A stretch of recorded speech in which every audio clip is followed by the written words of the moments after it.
Valdespino se aferraba a la ladera de la montaña como un hombre que sabe que está a punto de caer. El pueblo había existido durante 400 años en ese mismo lugar. Sus casas de piedra gris apretujadas unas contra otras como si buscaran calor. Sus calles empedradas descendiendo en zigzag hacia el valle, donde el río Umbral arrastraba aguas tan oscuras que parecían tinta derramada.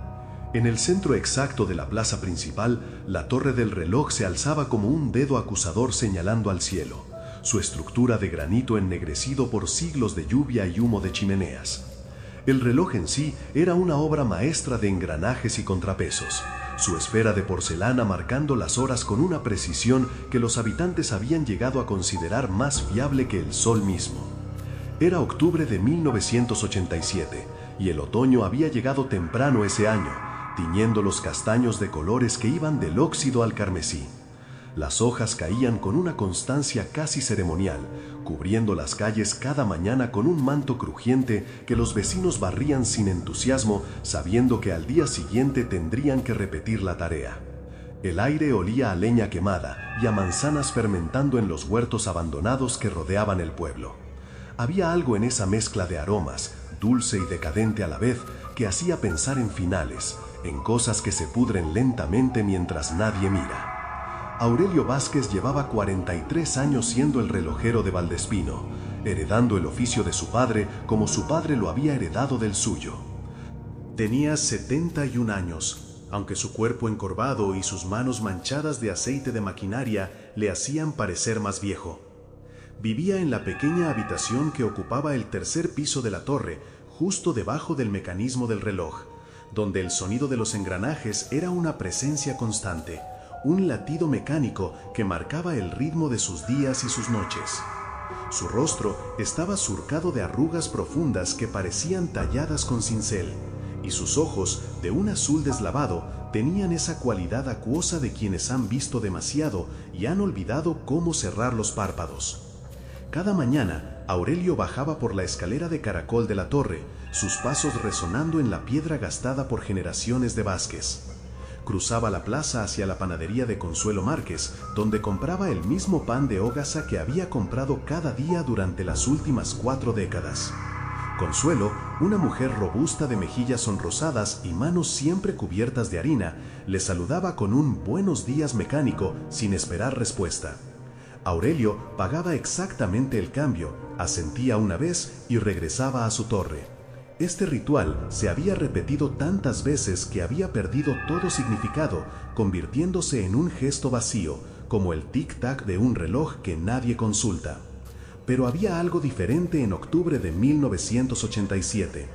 Aurelio había comenzado a quedarse más tiempo en la panadería, sus ojos fijos en algún punto del mostrador mientras Consuelo atendía a otros clientes. A veces movía los labios sin producir sonido, como si ensayara palabras que nunca llegaba a pronunciar. Cuando finalmente se marchaba, lo hacía con una lentitud nueva, como si cada paso le costara un esfuerzo considerable. Consuelo lo notó, por supuesto. En un pueblo de 300 almas, los cambios en el comportamiento de alguien eran tan evidentes como un grito en una iglesia vacía. Ramón Estévez fue el primero en morir. Tenía 54 años, era propietario de la única ferretería del pueblo y llevaba una vida tan predecible que se podía usar como calendario. Los lunes revisaba el inventario, los martes hacía pedidos a la capital, los miércoles atendía las quejas que nadie tenía, los jueves jugaba al dominó en el bar de Fermín, los viernes cerraba temprano para visitar a su madre en la residencia del pueblo vecino, los sábados limpiaba la tienda y los domingos iba a misa aunque hacía años que había dejado de creer en nada. Su esposa, Dolores, había muerto de cáncer 3 años antes y desde entonces Ramón ocupaba sus noches bebiendo coñac en su cocina, mirando una fotografía de su boda que había colocado sobre la mesa como si fuera un altar. La noche del 3 de octubre, Ramón cenó solo como siempre, un plato de lentejas que había recalentado del día anterior, un trozo de pan duro y medio litro de vino tinto. Lavó los platos con la meticulosidad de quien no tiene nada mejor que hacer, los secó uno por uno y los guardó en el armario. Luego se sentó en su sillón frente al televisor, aunque la pantalla permanecía negra. No había encendido el aparato en meses. Simplemente se sentaba ahí, mirando su reflejo borroso en el cristal, bebiendo su coñac en pequeños sorbos que hacía durar hasta la medianoche. A las 11:47, según reconstruyeron después, Ramón se levantó del sillón y caminó hacia la ventana de su sala. Desde ahí podía ver la torre del reloj, su esfera iluminada por una bombilla amarillenta que Aurelio había instalado años atrás. Las manecillas se acercaban a la medianoche, con esa inevitabilidad que tienen las cosas que no se pueden detener. Ramón permaneció ahí, inmóvil, hasta que el reloj comenzó a tocar las 12 campanadas. Nadie sabe qué pasó exactamente en esos momentos. Lo que sí saben es que cuando sonó la última campanada, Ramón Esteves cayó al suelo de su sala, su corazón detenido tan abruptamente como si alguien hubiera pulsado un interruptor. Lo encontraron al día siguiente, cuando no abrió la ferretería a las 9 en punto como había hecho cada día durante los últimos 26 años. Martín Ojeda, el cartero, fue quien forzó la puerta después de que nadie respondiera a sus llamados. Encontró a Ramón tendido boca arriba, los ojos abiertos mirando al techo, una expresión en su rostro que Martín describiría después como de sorpresa más que de dolor. El vaso de coñac seguía en la mesa auxiliar, medio lleno. El reloj de pared de la sala se había detenido exactamente a las 0:00.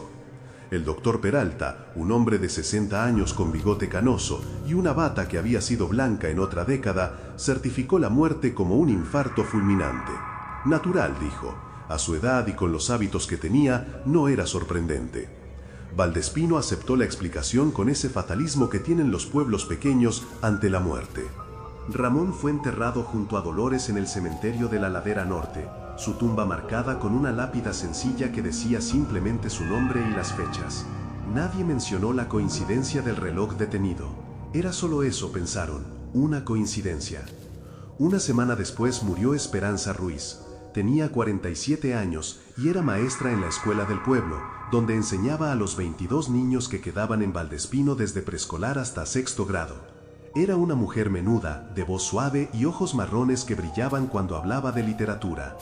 Había llegado al pueblo 20 años atrás, huyendo de un matrimonio violento en la capital, y se había quedado porque aquí nadie hacía preguntas.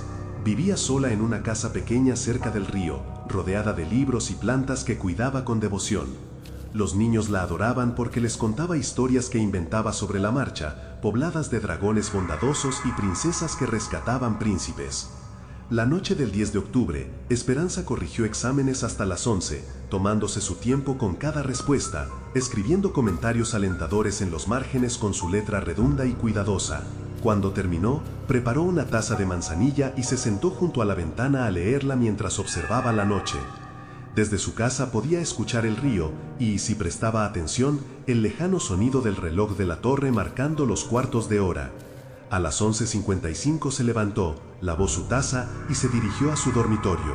Se detuvo un momento en el pasillo, mirando hacia la ventana que daba a la plaza. Desde ahí, entre las ramas desnudas de los árboles, podía ver la esfera iluminada del reloj. La encontraron la mañana siguiente, cuando los niños esperaron en vano a que abriera la escuela. Esta vez fue Tomás Iglesias, el alcalde, quien entró a su casa.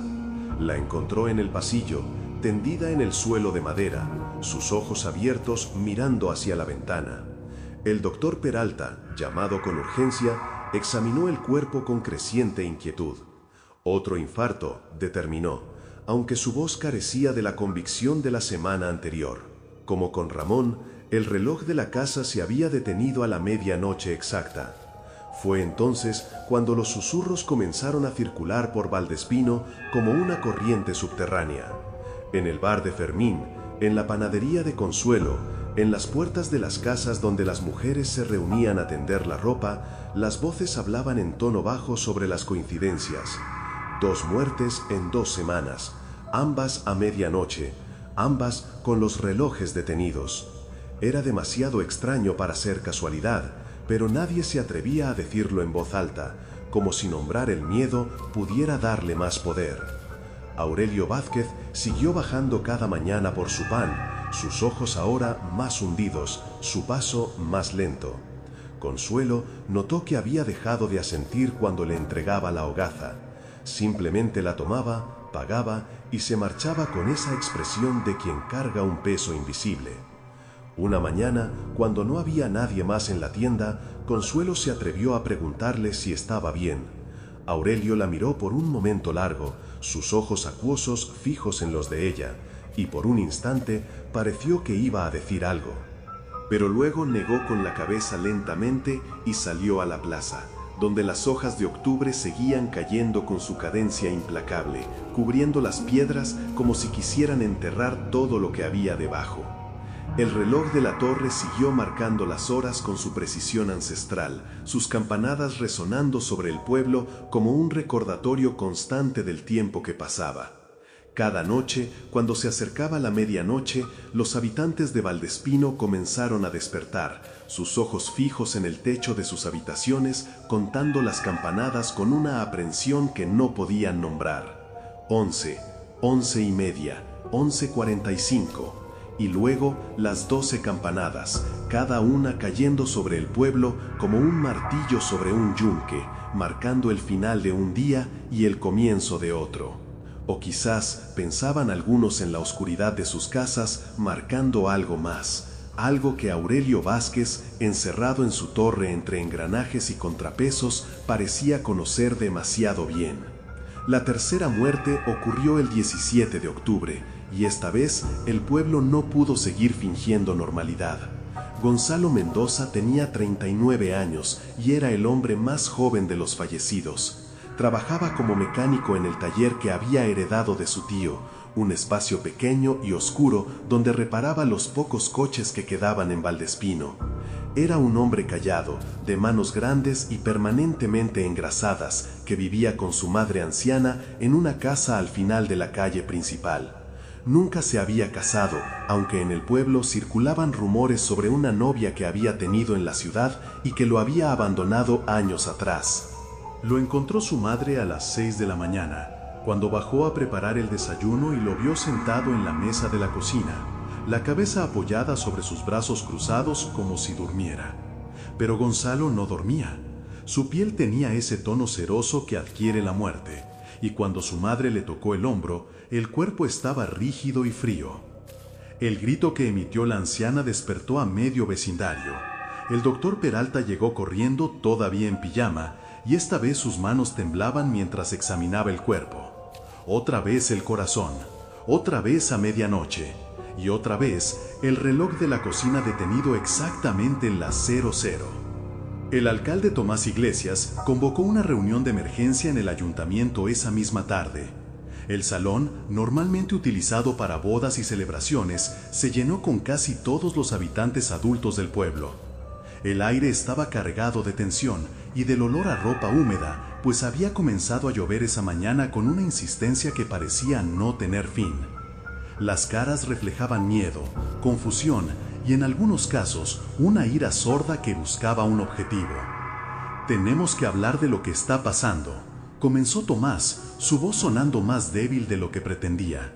Era un hombre de 52 años, calvo y con gafas gruesas, que había sido alcalde durante los últimos 12 años principalmente porque nadie más quería el puesto. 3 muertes en 3 semanas, todas a medianoche, todas con los relojes parados. El doctor Peralta dice que son infartos, ¿pero qué?, interrumpió Fermín Soler, el dueño del bar, un hombre corpulento con voz de trueno. Todos sabemos lo que está pasando. Es ese maldito reloj, y es ese viejo que vive en la torre. Un murmullo recorrió la sala. Algunos asintieron, otros bajaron la mirada incómodos. En la esquina del fondo, Consuelo Márquez observaba la escena con los labios apretados. Había visto a Aurelio esa misma mañana, y por primera vez en 40 años, el relojero no había ido a comprar su pan. «No podemos acusar a nadie sin pruebas», dijo el doctor Peralta, aunque su voz carecía de convicción. Científicamente hablando, estas muertes son explicables. El estrés, la edad, los hábitos de vida. Gonzalo tenía 39 años, estalló la madre del mecánico desde la primera fila. Mi hijo estaba sano, nunca se enfermaba, y ahora me dicen que murió del corazón, justo a medianoche, justo cuando ese reloj tocó sus campanas. No me vengan con explicaciones científicas. La tensión en la sala era casi palpable. Alguien sugirió llamar a la Guardia Civil, pero otro respondió que qué iban a decirles, que un reloj estaba matando gente. Otro propuso detener el reloj, desmantelarlo pieza por pieza, pero varios se opusieron argumentando que ese reloj llevaba 400 años funcionando y que detenerlo sería como matar al pueblo mismo. La discusión continuó durante horas, girando en círculos, sin llegar a ninguna conclusión. Fue entonces cuando alguien notó que Aurelio Vázquez no estaba presente. En todas las reuniones del pueblo, sin excepción, el relojero se sentaba en la última fila, silencioso como una sombra. Pero hoy su silla estaba vacía. Varios intercambiaron miradas significativas. El silencio que siguió fue más elocuente que cualquier acusación.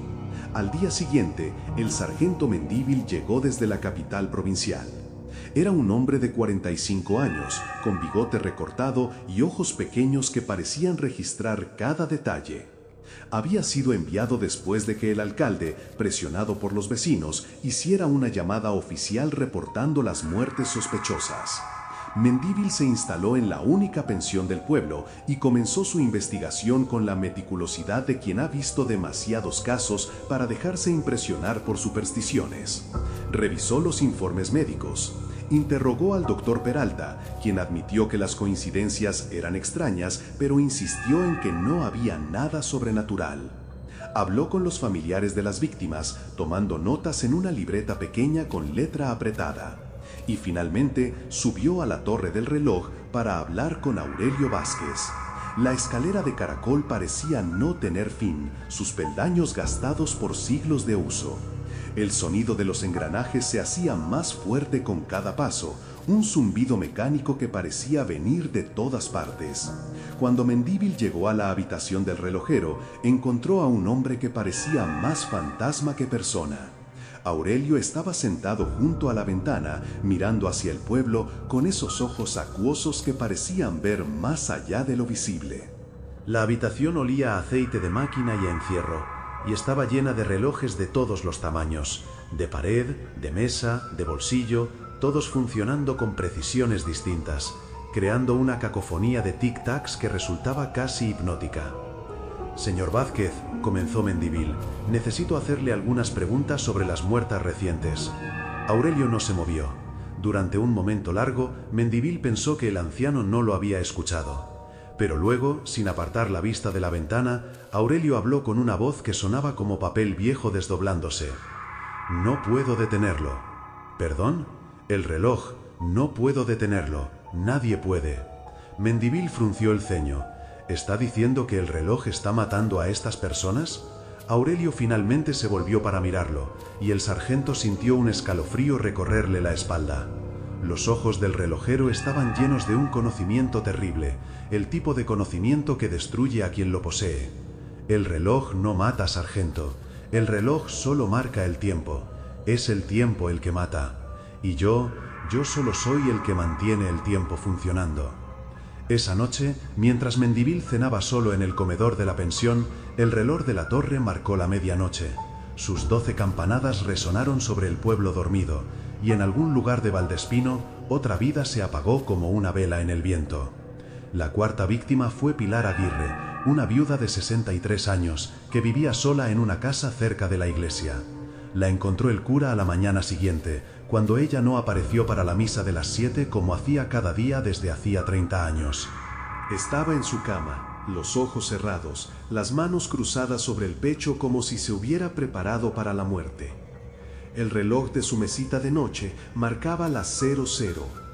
El sargento Mendívil comenzó a trabajar con una urgencia que rayaba en la obsesión. Solicitó los expedientes completos de todas las víctimas, buscando un patrón, una conexión que explicara por qué estas 4 personas específicas habían sido las elegidas. Pasó noches enteras en su habitación de la pensión, rodeado de papeles y fotografías, trazando líneas entre nombres y fechas, buscando la lógica oculta en el caos. Fue durante una de esas noches cuando encontró el primer hilo. Los 4 muertos habían nacido en Valdespino. Eso no era sorprendente, pues la mayoría de los habitantes eran nativos del pueblo. pero al revisar las fechas de nacimiento, Mendívil notó algo peculiar. Todos habían nacido en años que terminaban en 7.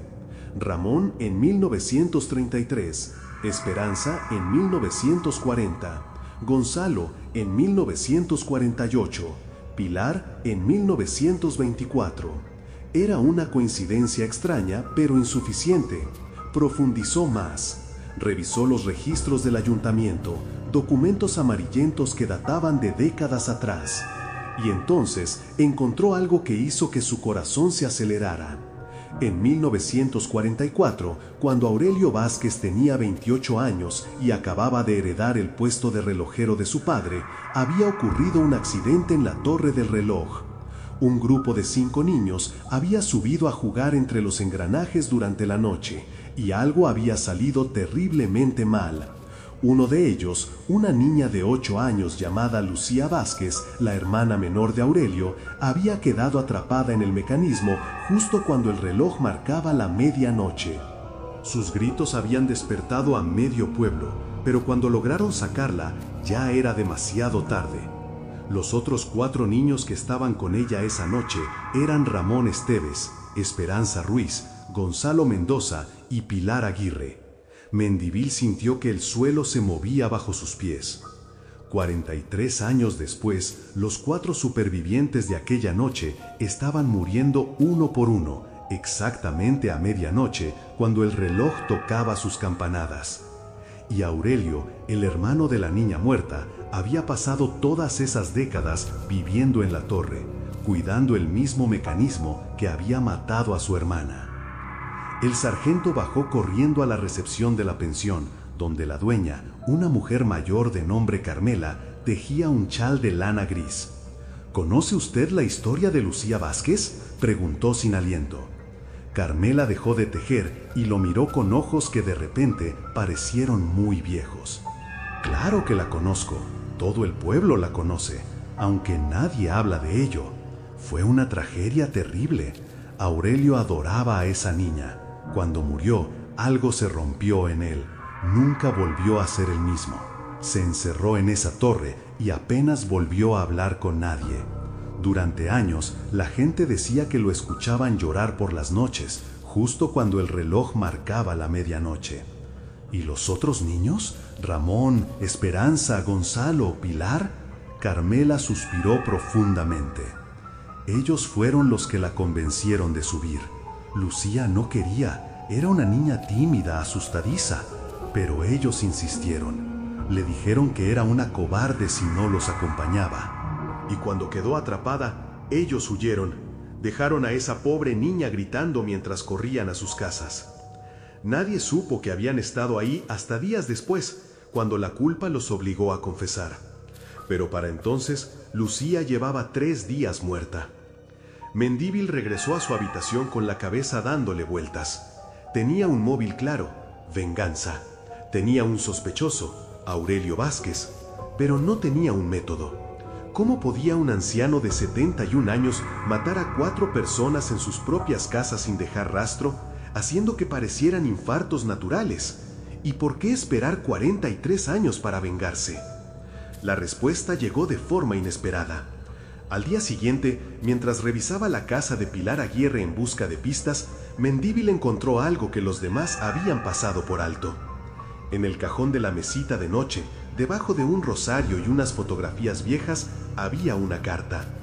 El sobre estaba cerrado, y en el frente, con letra temblorosa pero clara, estaba escrito: para abrir cuando muera. Mendívil abrió el sobre con manos que temblaban ligeramente. La carta estaba fechada una semana antes de la muerte de Pilar, y su contenido hizo que el sargento se sentara pesadamente en la cama de la difunta. A quien corresponda, comenzaba la carta. Escribo esto porque sé que pronto moriré. No porque esté enferma, sino porque he recibido mi sentencia. Hace una semana encontré bajo mi puerta un sobre sin remitente. Dentro había una fotografía de Lucía Vázquez, la niña que matamos hace 43 años, y una nota que decía: el reloj marca tu hora. A medianoche la deuda se paga. La carta continuaba explicando que Pilar había vivido con la culpa toda su vida, que cada vez que escuchaba las campanadas del reloj sentía el peso de su pecado, que había intentado hablar con Aurelio varias veces a lo largo de los años para pedirle perdón, pero que él siempre la había ignorado, y que ahora, finalmente, la justicia llegaba. No culpo a Aurelio, escribía Pilar. Nosotros merecemos esto. Dejamos morir a su hermana y nunca pagamos por ello. El pueblo nos protegió, nos perdonó demasiado rápido, pero el reloj no olvida, el tiempo no perdona. Mendívil registró las casas de las otras víctimas y encontró cartas similares en cada una. Todas habían recibido la misma fotografía, la misma nota, y todas habían aceptado su destino con una resignación que rayaba en el alivio. 43 años de culpa, de escuchar esas campanadas cada medianoche, de saber que una niña había muerto por su cobardía. El reloj no los había matado, los había juzgado, y ellos se habían declarado culpables. Pero Mendívil era un hombre de ley, no de justicia poética.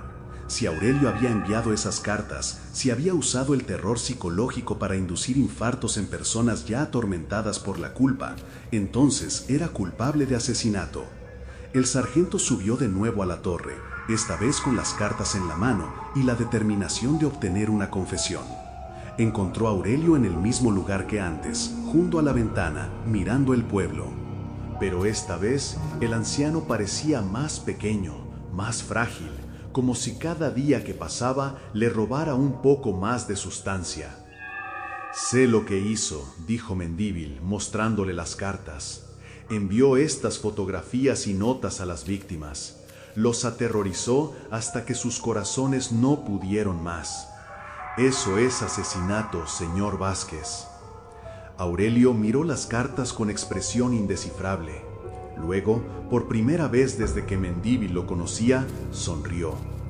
Era una sonrisa triste, cargada de décadas de dolor. ¿Cree que necesitaban mis cartas para morir de miedo, sargento? Ellos han estado muriendo desde aquella noche. Cada campanada les recordaba lo que hicieron. Yo solo les di permiso para dejar de sufrir. Mendívil sintió un escalofrío. ¿Está confesando? Aurelio volvió a mirar por la ventana. Allá abajo, el pueblo seguía su vida, ajeno a la conversación que tenía lugar en la torre. Estoy diciendo que hay verdades que pesan más que la vida, sargento, y que hay relojes que marcan más que el tiempo.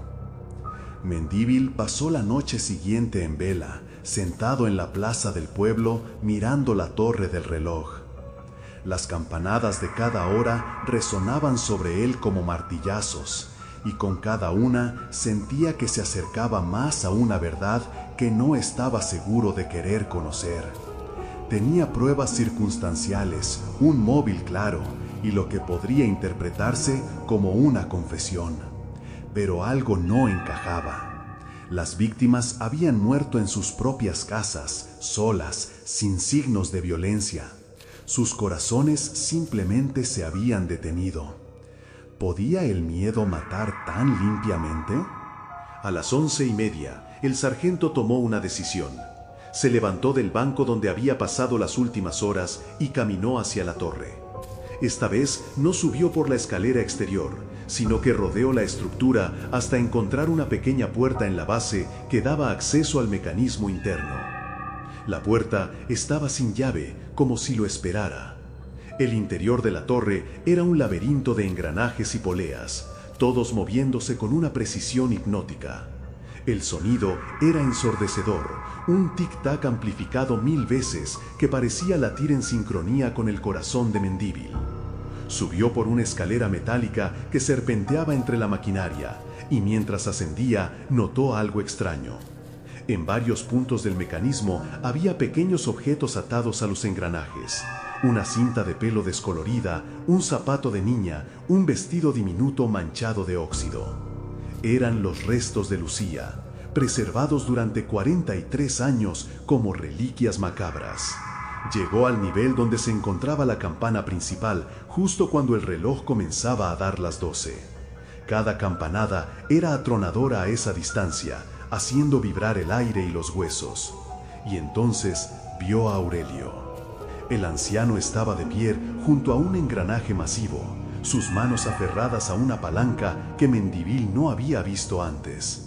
Con cada campanada, Aurelio tiraba de la palanca y el mecanismo emitía un sonido adicional, una frecuencia baja que hacía que el estómago de Mendívil se revolviera. «¿Qué está haciendo?», gritó Mendívil para hacerse oír sobre el estruendo. Aurelio no respondió hasta que la última campanada se desvaneció en el aire. Entonces, con movimientos lentos, soltó la palanca y se volvió hacia el sargento. Su rostro estaba bañado en lágrimas. «Infrasonido», dijo finalmente. «Mi padre era ingeniero antes de ser relojero. Me enseñó sobre las frecuencias que el oído humano no puede percibir, pero que el cuerpo siente. Frecuencias que pueden causar ansiedad, pánico, incluso paros cardíacos en personas vulnerables». Mendívil sintió que el mundo se inclinaba bajo sus pies.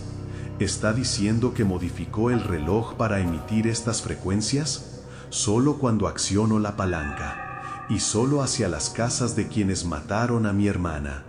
He pasado 43 años calibrando este mecanismo, estudiando los ángulos, las distancias. Cada campanada de medianoche durante 4 décadas he ensayado, esperando el momento correcto.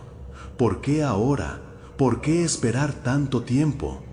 Aurelio se dejó caer en un banco de madera, su cuerpo repentinamente sin fuerzas.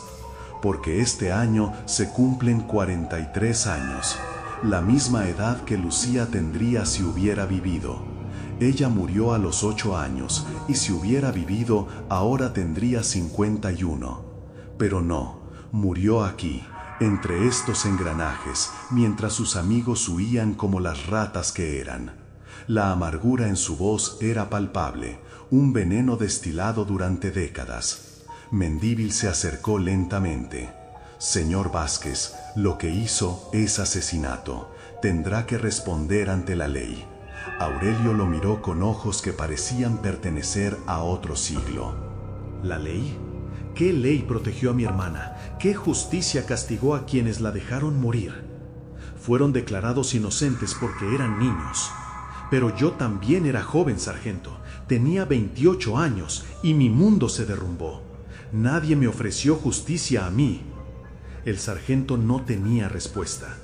En algún lugar de su mente, una voz le decía que debía arrestar a este hombre, llevarlo ante un tribunal. Pero otra voz, más antigua y quizá más sabia, le susurraba que había formas de justicia que escapaban a los códigos escritos. «Todavía queda uno», dijo Aurelio repentinamente. «Había 5 niños esa noche. 4 han pagado su deuda. Queda uno». Mendívil sintió un escalofrío. «¿Quién?». El anciano señaló hacia abajo, hacia el pueblo dormido. «Marcos Delgado. Ahora vive en la capital. Huyó de Valdespino hace 30 años. Pero volverá. Siempre vuelven». Mendívil tomó una decisión. Se acercó a la palanca que Aurelio había estado accionando y, con un movimiento brusco, la arrancó de su base. El metal crujió, los engranajes chirriaron y algo en el mecanismo del reloj se desalineó. El tic-tac, que había sido constante durante 400 años, comenzó a fallar, a tartamudear como un corazón enfermo. Aurelio gritó, un sonido de angustia pura que resonó entre los engranajes. «¿Qué ha hecho? ¡Ha matado al reloj!». «He detenido los asesinatos», respondió Mendívil con voz firme. «El 5º sobrevivirá». Aurelio se desplomó sobre el banco, su cuerpo sacudido por sollozos. 43 años, 43 años esperando. Y ahora Lucía nunca tendrá paz. El sargento lo miró con una mezcla de lástima y horror. «Lucía está muerta, señor Vázquez, y matar a otros no la traerá de vuelta». Pero Aurelio no lo escuchaba. Estaba mirando el mecanismo dañado, los engranajes que ahora giraban de forma errática, y en sus ojos había algo más que dolor, había liberación. «Tiene razón», susurró finalmente. «Lucía está muerta, y yo también debería haberlo estado hace mucho tiempo». Antes de que Mendívil pudiera reaccionar, Aurelio se puso de pie con una agilidad sorprendente y corrió hacia el engranaje principal. Se lanzó hacia la maquinaria con los brazos abiertos, como si abrazara a un viejo amigo.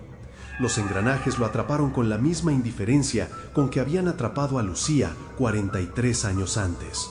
El sonido fue terrible, metal contra hueso, mecanismo contra carne. Y luego, silencio.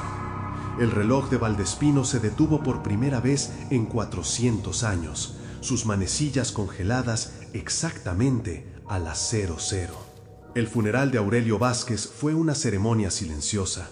El pueblo entero asistió, no por afecto hacia el difunto, sino por el peso de la culpa colectiva que finalmente había encontrado su voz. El cura habló de perdón y redención, pero sus palabras sonaban vacías en el aire frío de noviembre. La tumba fue cavada junto a la de Lucía, en una esquina del cementerio donde los cipreses proyectaban sombras perpetuas. Mendívil entregó su informe a sus superiores. 4 muertes por causas naturales, escribió. Un suicidio, caso cerrado.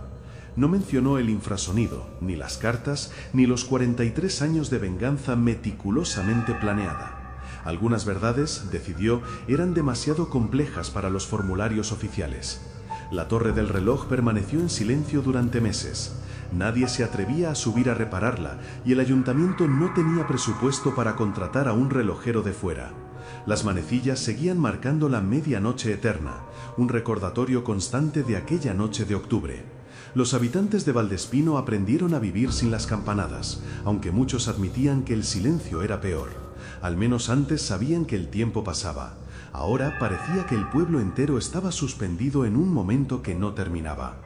Marcos Delgado, el 5.º niño, nunca regresó a Valdespino. Cuando Mendívil lo localizó en la capital para informarle de las muertes, encontró a un hombre destrozado por el alcoholismo y la culpa. Vivía en un apartamento diminuto lleno de botellas vacías y fotografías de su infancia en el pueblo. Al escuchar la noticia de la muerte de sus antiguos amigos, lloró durante horas. Luego, con voz quebrada, le contó al sargento toda la historia. Cómo habían convencido a Lucía de subir, cómo ella había quedado atrapada, cómo habían huido dejándola gritar. Merecíamos morir, dijo Marcos, todos nosotros, pero vivir con esto ha sido peor que cualquier muerte.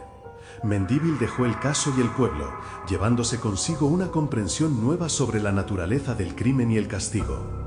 Había llegado buscando un asesino y había encontrado 5 víctimas, 4 muertos por la culpa que los consumía y uno que había convertido su dolor en un mecanismo de precisión mortal. El verdadero criminal, comprendió, había sido el silencio. 43 años de silencio que había permitido que el dolor fermentara hasta convertirse en veneno. Un año después de los eventos, Consuelo Márquez tomó una decisión. Vendió su panadería y usó el dinero para contratar a un relojero de la capital. Era un hombre joven, con ojos curiosos y manos hábiles, que pasó semanas estudiando el mecanismo antes de atreverse a tocarlo.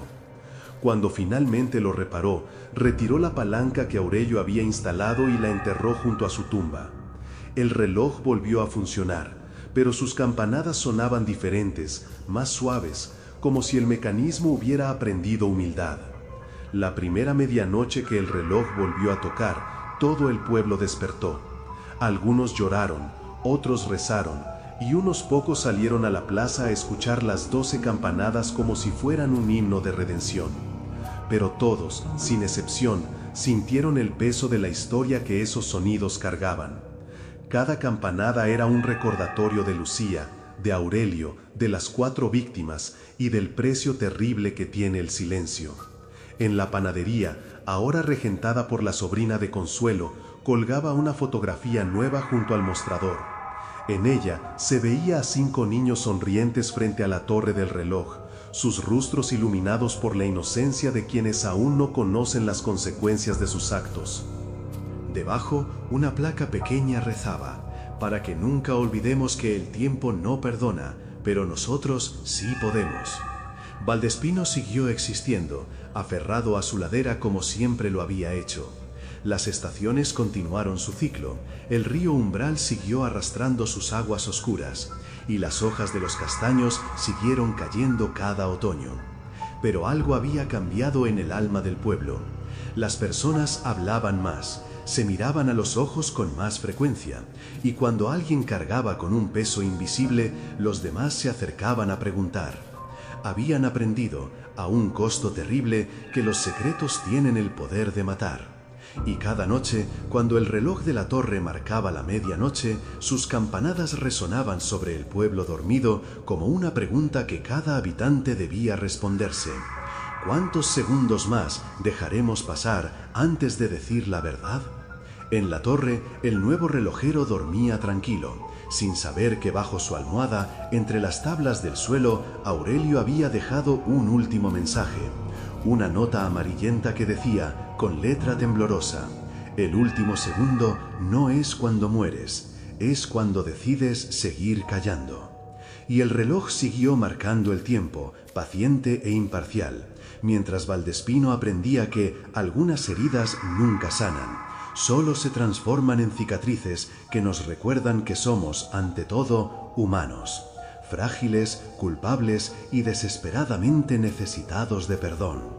Las manecillas continuaron su danza eterna, segundo a segundo, minuto a minuto, hora a hora. Y en algún lugar entre el tic y el tac, entre un latido y el siguiente, vivía la memoria de una niña de 8 años que nunca tuvo la oportunidad de crecer, y de un hermano que dedicó su vida a asegurarse de que nadie la olvidara. El tiempo, después de todo, es el único.